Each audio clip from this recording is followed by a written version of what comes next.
tiger, iconic symbol of the wild, and an apex predator that we fear and admire.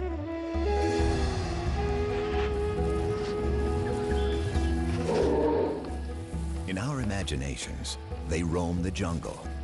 But today, many tigers have never even seen the wild. The vast majority of them spend their lives in captivity. Will you meet? Princess is an American tiger, a distant relative of her wild ancestors. She doesn't even know how to hunt. Most tigers in America aren't found in zoos. They're privately owned. There are more than twice as many of them as the highly endangered wild tiger. This could change if new legislation is passed that would ban the private ownership and breeding of tigers. What are the issues surrounding captive tigers in America? And what does the future hold for their wild cousins? Tigers are one of the world's most popular animals. Everybody loves to see a tiger at the zoo. Even the scientists who work around them are impressed by their majesty.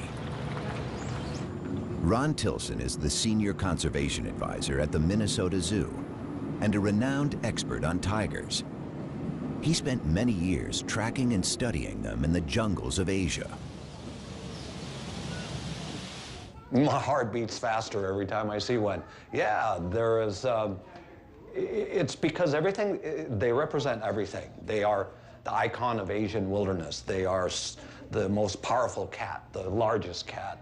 They are, in my opinion, one of the most attractive cats. But it's also the fact that essentially we have evolved as a species with the tiger, and the tiger is one of the only animals on Earth that preys and eats people. And when a tiger looks at a human being, I think the tiger sees us for exactly what we are. We are nothing more than a piece of meat.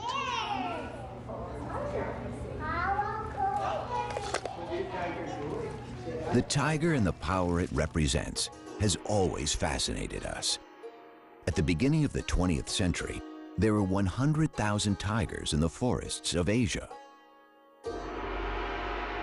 The first tigers came to America as entertainers. Before zoos and circuses attempted to control their breeding, surplus animals found their way into private hands. Soon, everyone from the rich and famous to companies and sports teams wanted a piece of the big cat. For some Americans, like the character of Tony Montana in the movie Scarface, owning a tiger became a symbol of success.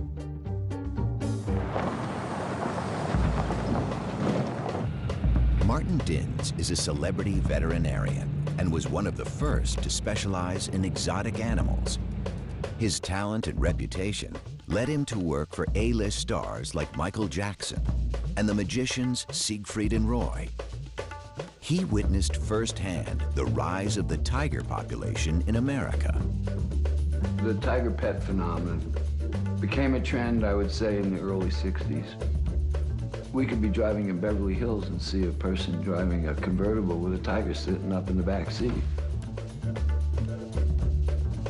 Or people owning a Jaguar, a big Jaguar, driving around in their Jaguar with it.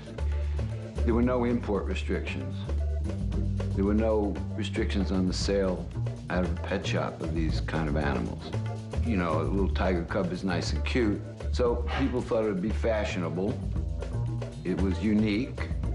They could show it off, and it was trendy then.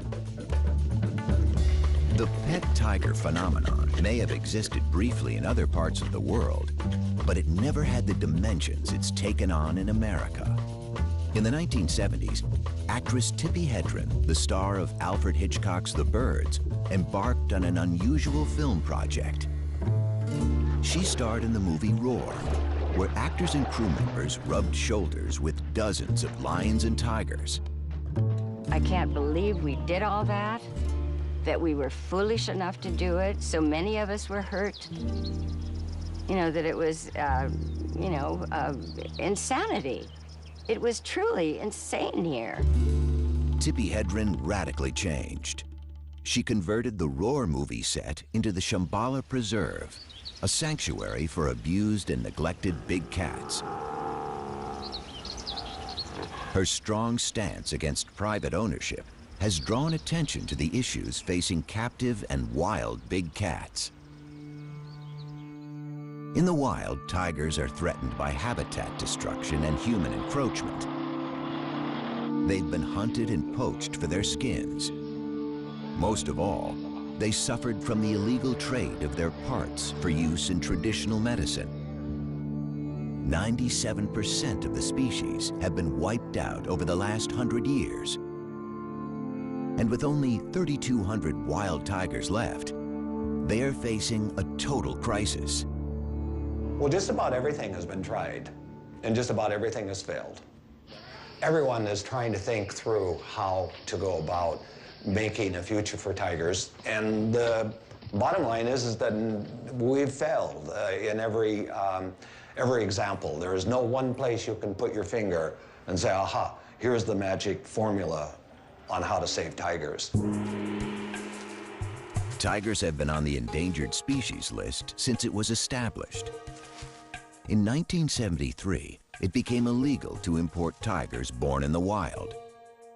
So the tigers living in the United States today are American, born and raised.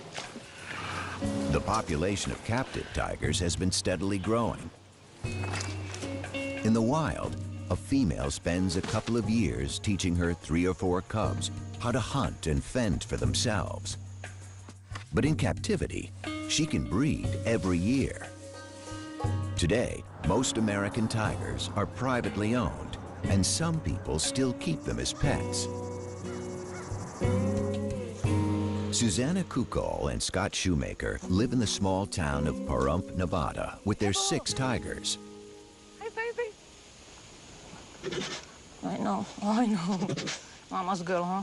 If your definition of pet is something you throw food at and it's nice and docile, okay, then that's not a tiger. That's my girl. That's my girl. Oh, that's my girl. In the cage, it's just fun. Outside, that's when it's like, okay, we are going for the walk, we are gonna go for the training. So outside is like you are in school. In the cage, it's, okay, it's their place, it's their home. Oh, somebody's being cute. So basically, that's the golden rule. You don't push them into any serious training in the cage, and you never ever turn the back on a tiger. But not all captive tigers are pets or collector's items. Some private owners see themselves as conservationists and believe America is the tiger's Noah's Ark. Patty Perry runs her own Center for Conservation and Education in Southern California. She is also the vice president of the Feline Conservation Federation, the largest organization promoting private ownership and breeding of captive exotic cats in the United States. It's far from perfect, but in our world today, we have to have captive breeders, private captive breeders. We have to have private educators, because the zoos can't do it all. You don't get that kind of contact and that kind of one-on-one at a zoo. They have been poached, they have been hunted for their pelts and for their internal organs, and we have very, very low populations. This is Prana, the standard. The snow white is Vishnu. This is my little red-headed stepchild, and this is the one, the golden tabby. He's gonna be our biggest tiger here. The tigers is very much an emotional bond. They respond emotionally. I got them all as babies, so I bottle raised them. So there is that connection. You know, they identify me as, you know, mom with the milk. Who wants to feed a tiger? I'll kind of start on this end and give you guys a chance. I want you to hold the stick. Just hold the stick and put it right through there. Come and have a bite. Okay, who's next? These cats, being 6 generations, you know, captive bred, and their, you know, their primary contact being human beings, are not going to be the same as a cat that's in the wild. It's a completely different animal. But will they ever be domesticated? No. They're wild animals. The wild nature of tigers is seen even among those in captivity. In 2003, famous Las Vegas entertainer Roy Horn was mauled during a performance by one of his beloved tigers. The tiger just grabs him, like, looks to be right around here in this area, grabs him, like, just locks on him, picks him up, and just drags him. We just heard all this commotion behind the curtain, and you could hear. It reminded everyone that even trained tigers are unpredictable and dangerous. For 40 years, those guys did 2 to 3 shows a day. In the beginning, 7 days a week. That's a lot of exposure to a tiger. If you fall down in front of one of these big cats, and especially with tigers, they're gonna carry you off, regardless of what your relationship is with them. He's got a thing for me, Patty. I know, he does. In my career as a zoological veterinarian, I've worked the gamut of facilities and owners that have tigers. There's the zoos, there's the circuses, there's the private collectors. And years ago, there were a lot more of the illicit owners of these animals. But I've worked for all of them, and I don't discriminate. I have done the best I can to discourage breeding by unqualified individuals. But I took an oath, and is it my business to say, no, I'm not going to treat this tiger because you own it privately? That's on the other side of medicine for me. Lisa Ann Takansnick is an attorney in Washington, D.C. Her organization, the Wildcat Conservation Legal Aid Society, is trying to determine the exact number of privately owned tigers. Hey, I'm calling to follow up with you on the tiger research. You were going to finalize some of the numbers for which state are you still working on? What are we looking at? Alabama? The actual number of tigers in the United States is still a matter of speculation. But the enforcement of laws already in place is problematic. Legislation varies from state to state.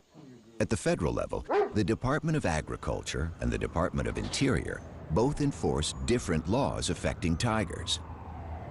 There is no single government body responsible for tiger welfare.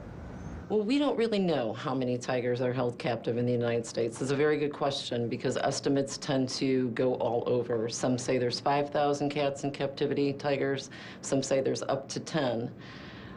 The problem with the numbering system is that the 2 federal agencies that are there to enforce our Endangered Species Act and the Animal Welfare Act don't know how many tigers are out there, which is very troubling because we need to get a handle on the number of cats.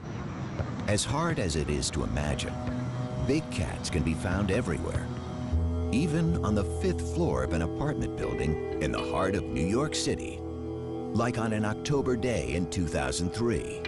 This police video shows Ming, a full-grown 325-pound tiger, left home alone by its owner in Unit 5E of a Harlem apartment building. If the number and the location of big cats is a source for concern, a larger concern might just be the irresponsible owners. Screening for them remains difficult. In 2005, near the Ronald Reagan Presidential Library in Moore Park, a stunning example of human-tiger conflict occurred. I saw the tiger right there, just real slow, huge. He was about this high up to the fence. Newly retired George Gross was the incident commander at the California Fish and Game Department. For more than 3 weeks, he chased a tiger on the loose in a residential area. He got no help from the cat's owner, and on a February morning, he had a difficult decision to make. Basically, this was like a city living in fear for a month because somewhere there was this large tiger running around in their neighborhood. We didn't see it for quite a while, but we knew it was in here. So when it climbed out, it was like it came out of nowhere. All of a sudden, everybody could see it, and it started walking around quite slowly through the grass. You know, I was within 150 yards of it. The first thing I thought was like, what a majestic animal. This thing's beautiful. But then, you know, I came back in, it's like, but I have this job to do too. So it started walking towards me, and then it started going up a trail. I sat there and said, I can't have it up here on the soccer field, baseball field, and our opportunity to take a shot really diminishes. So that's when I gave the order for people with rifles to, if they had a clean shot, to take the shot.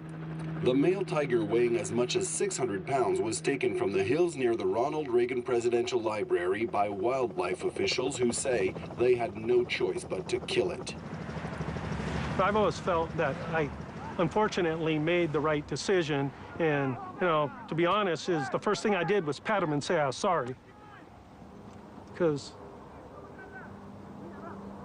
I knew I didn't want to kill him. George Gross was not the last law enforcement agent faced with such a decision.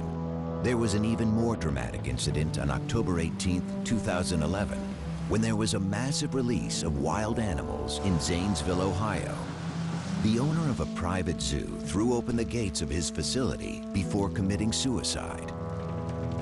This time, it wasn't one tiger, but 18 on the loose. They were all killed by the authorities along with lions, bears, and monkeys. It probably will come to another tragedy before certain laws are either enforced like they should be, or new laws are going to have to be implemented. To have multiple situations happen because we're not moving on these issues is very tragic, and it's very sad, not only for the individuals, but the cats that are involved, because most of the time those cats are shot on site. I'd rather see us be in a proactive mode versus a reactive mode. Is it time to ban the private ownership of tigers and other exotic animals?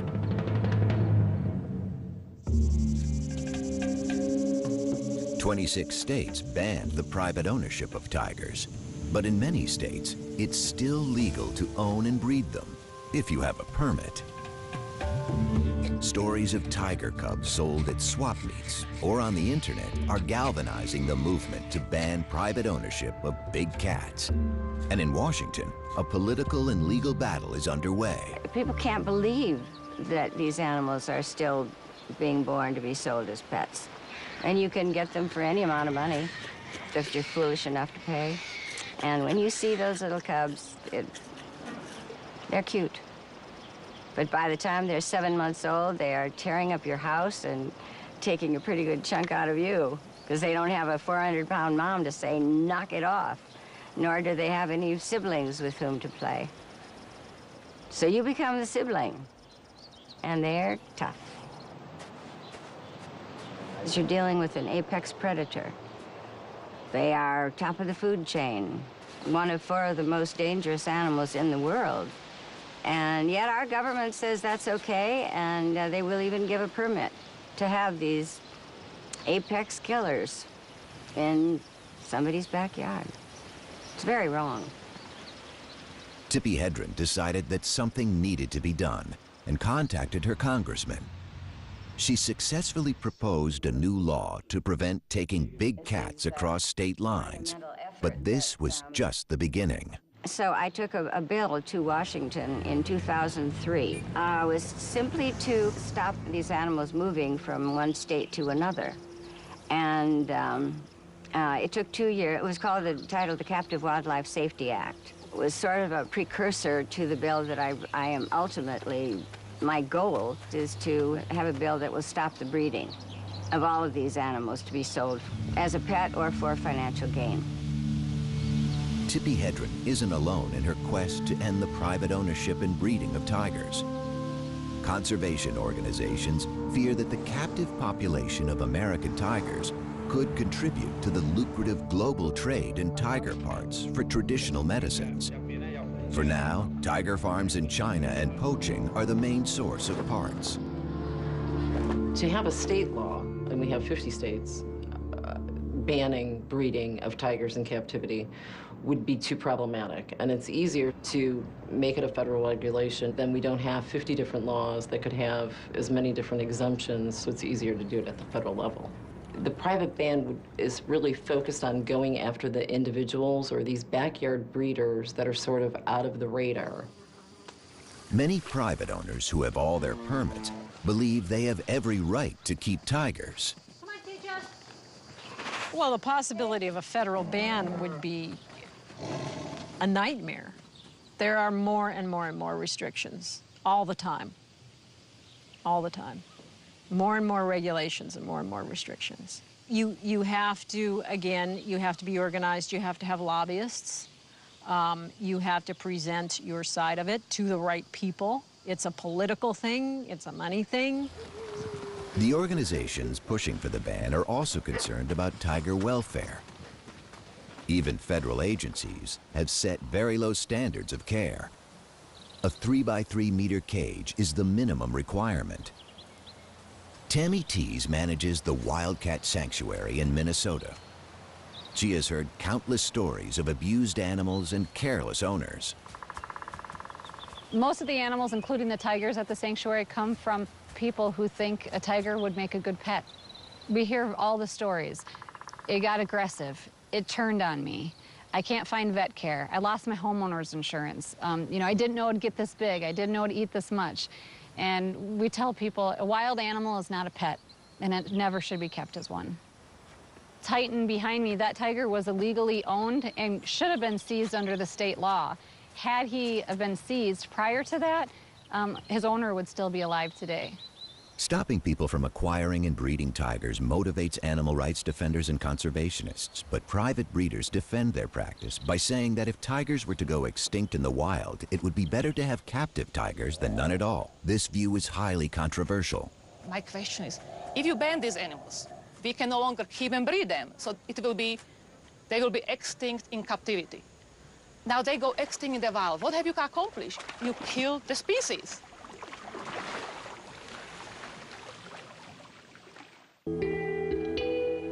A ban on breeding or keeping tigers has broad implications. While the United States looks to control unregulated breeding of tigers by private owners, across the world, extraordinary efforts are being made to save tigers in the wild. For Ron Tilson, zoo tigers represent a backup for the wild population. He has been the coordinator of the Tiger Species Survival Plan, designed to maintain healthy and genetically diverse tigers. In the zoo world, we try and have what we call a hands-off management. That means let's not touch tigers, let's not play with tigers, let's consider them really quite dangerous. For the longest time, I refused to even call a tiger by a name. I'm not particularly fond of house names. To me, they're numbers. They're a stud book number, and I see a tiger more as a collection of genes. And what I'm concerned about is the future, way down the line, that these animals still maintain their tigerness. Scientists have divided tigers into 9 subspecies. 3 of them have already gone extinct: the Bali tiger in the 1940s, the Caspian tiger in the 1970s, and the Javan tiger in the 1980s. Surviving are the Siberian or Amur tiger, the Bengal, the Indo-Chinese, the Malayan, and the Sumatran tigers. They are all endangered. And the last South China tigers can only be found in captivity. We know every tiger in the North American zoos, and we know its lineage. We know every parent, grandparent, great-grandparent, great-great-grandparent, all the way back to its wild-caught mother and father. So we know exactly where they came from in Russia for the Amur tigers, and we know who they mated with and who their offspring. So we have these like giant family trees. Unlike most zoos, most private owners don't know the lineage of their tigers because no one has kept track of their pedigrees. Yeah, there you go, Elvis. Tigers from different subspecies resemble each other, and most breeders aren't interested in keeping subspecies pure. As for subspecies, I don't believe in them. I don't care. And some of them might have more Bengal blood in them because some of them don't actually grow the big, thick fur in winter. Some of them do, so I know they have a lot of Siberian blood with them. The white tiger is the best example of breeding for looks. Loved for its striking appearance, it's not a subspecies, but a color morph, the result of a recessive gene that causes 1 in every 10,000 tigers to be born white. White tigers are almost non-existent in the wild, but they are often bred in captivity. This has made them highly inbred and more susceptible to health problems. And that's not the only consequence of private ownership. People notice that many tigers in captivity might be bigger than in a wild, because in a wild you need to stay athletic to catch prey. In captivity, they get their food served basically on a silver platter. And one of the reasons many tigers in captivity are huge, they are simply fat, they are obese, not good for their liver. A lot of the stuff American tigers are fed, it's basically stuff we eat, it's from supermarket. Some of the meat might have some hormones in them.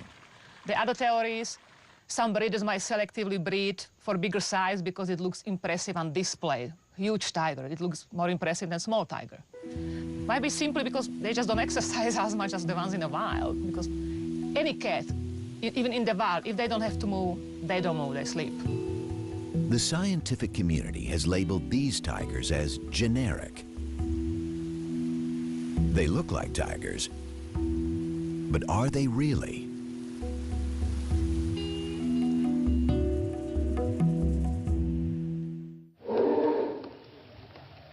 Tigers in the wild are generally solitary and secretive, coming together during the mating season and perhaps to share a kill. In captivity, they become very sociable with both humans and other tigers. They haven't been taught how to hunt and could starve if left on their own. Has the very essence of tigerness been bred out of them?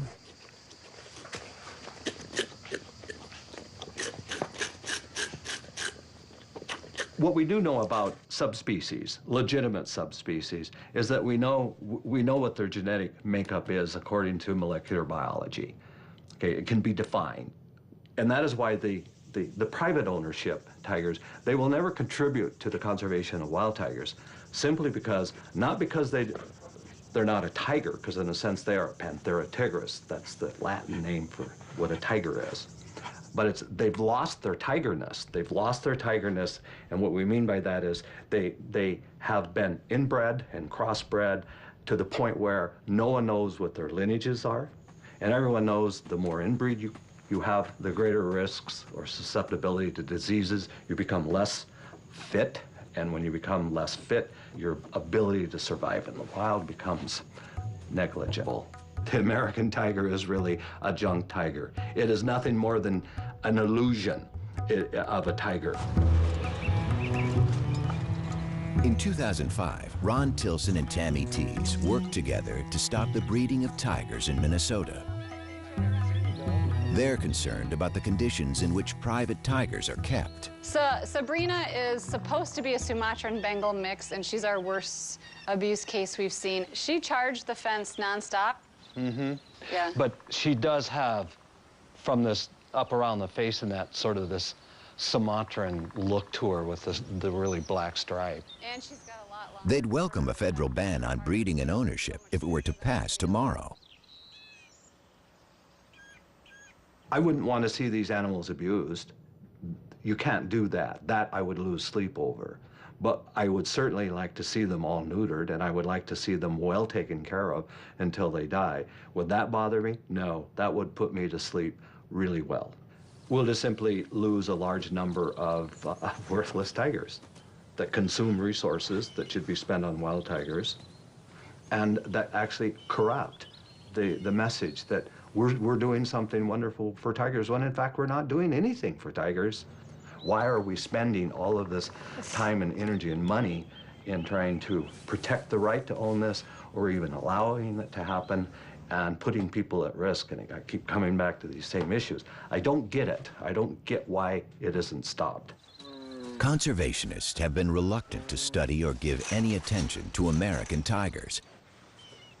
However, with the crisis in the wild, some of the scientific community are taking a closer look at these generic tigers. Stephen O'Brien is former chief of the Laboratory of Genomic Diversity at the National Cancer Institute. He's an authority on big cat genetics and evolutionary biology. But his work has sparked controversy in the conservation world. Is there a value in the admixture in tigers? That is, tigers that have an ancestry that includes interbreeding between different subspecies. Of course there's a value in it. It's still a tiger. Most of the tigers in captivity are considered by my friends and colleagues to be junk because they're hybrids between different subspecies. And many of them are, but I wasn't sure how many. Stephen O'Brien's team has recently designed a method to determine the genetic makeup of big cats. So we used this DNA fingerprint technology that was developed to identify the difference between subspecies of tigers. And I said, if you take one of these tigers that we don't know, is it really a hybrid? Well, what we found was that many of them are indeed pure subspecies. They were either Bengal, or they were Amur, or they were Sumatran, or one of the living subspecies. I think the captive population should not be discounted. Good. Nice. The reassessment of these generic tigers has led to another exciting discovery. Not only are some of them purebred subspecies, they also have a rich genetic diversity, as rich as in the wild population. Since their ancestors were taken from the wild when tigers were thriving, some captive tigers have retained many characteristics, perhaps now lost in wild tigers.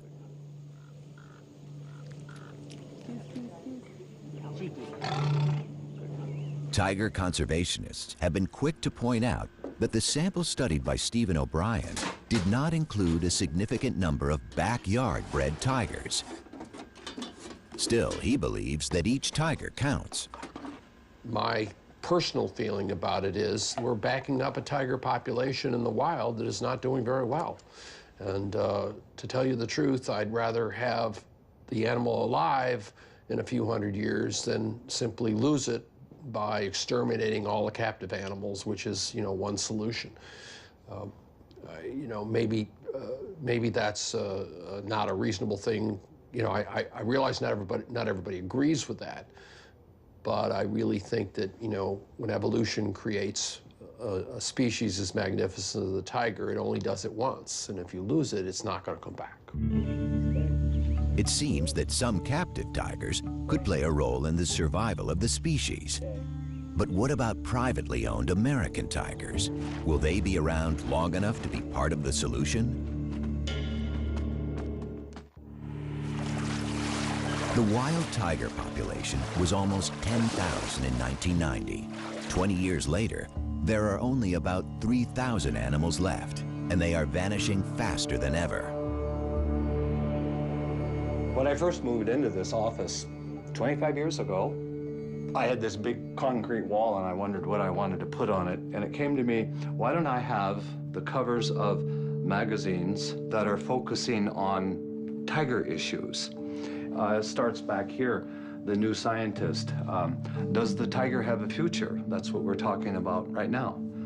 Too Late for Tigers in Wildlife Conservation magazine. Doomed, cover of Time magazine. The Last Tigers. Initially, I thought they were very interesting because it gave me a focus. But what happened was that this message just became such a common message. It's a little bit like the sky is falling down, the sky is falling down, and after a while, no one hears you calling. World leaders seem to be finally waking up to the dire future facing wild tigers. In November 2010, an international summit was held in St. Petersburg.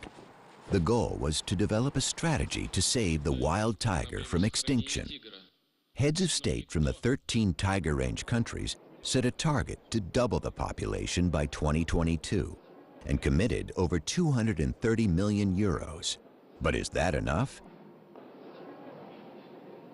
The threats facing the Asian big cat are many and serious.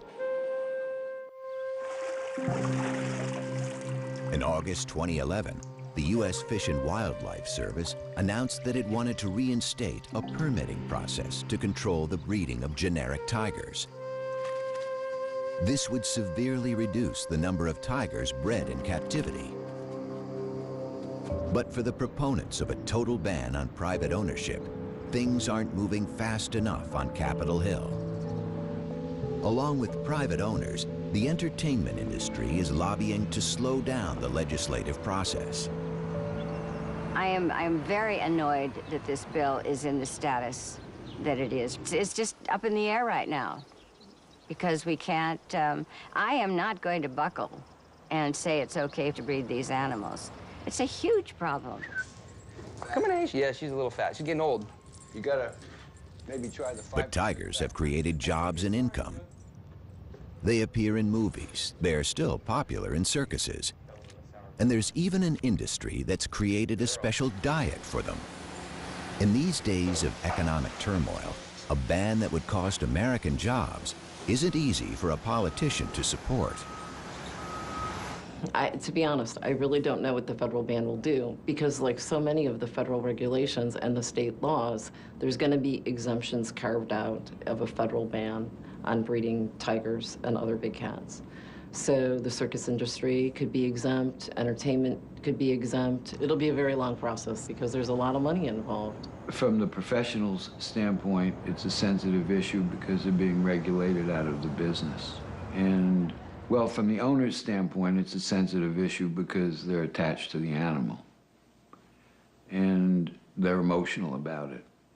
Only recently, American tigers have come under scientific and legal scrutiny, and their fate raises many questions. But if the wild population is to double, animals bred in captivity will be required for the complex process of reintroduction. Even though conservationists have every reason to be pessimistic about the future of the tiger, there is still some hope. We're on the cusp of a new revolution in tiger conservation, and that is looking at reintroduction of captive individuals back into spaces where they once lived.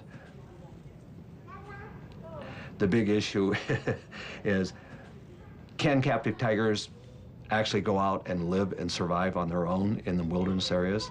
The honest answer to that is, don't know. There's some who say no, they have to be taught how to do this, and they learn from their mothers, and the mother can't teach them if there aren't natural prey. But in fact, all of these are little roadblocks. All of these can be taken care of and surmounted.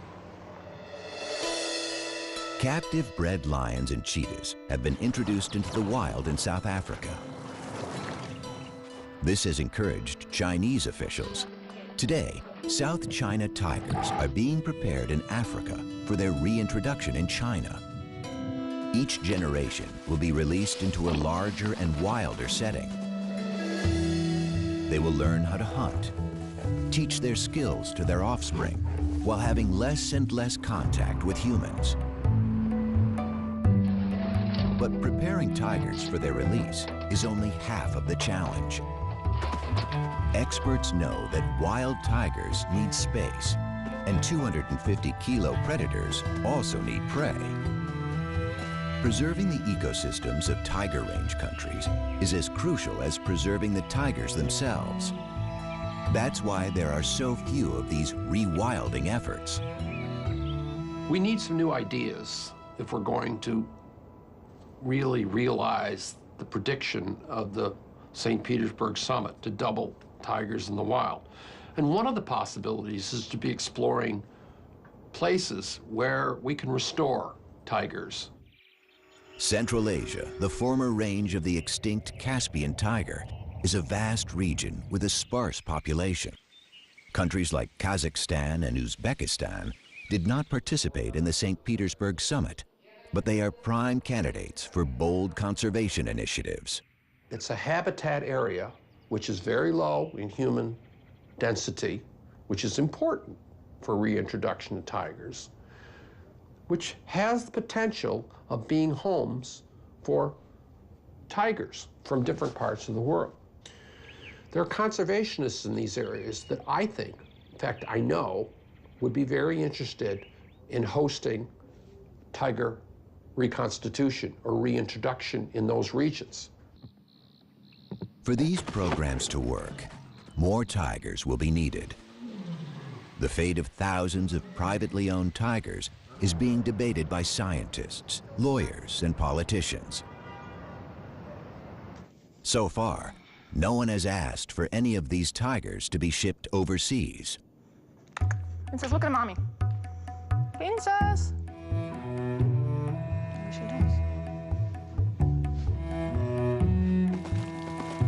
Will the American tiger have the chance to play a role in the future of the species? That has yet to be determined. But perhaps one day, an American-born tiger will be set free to join its wild cousins.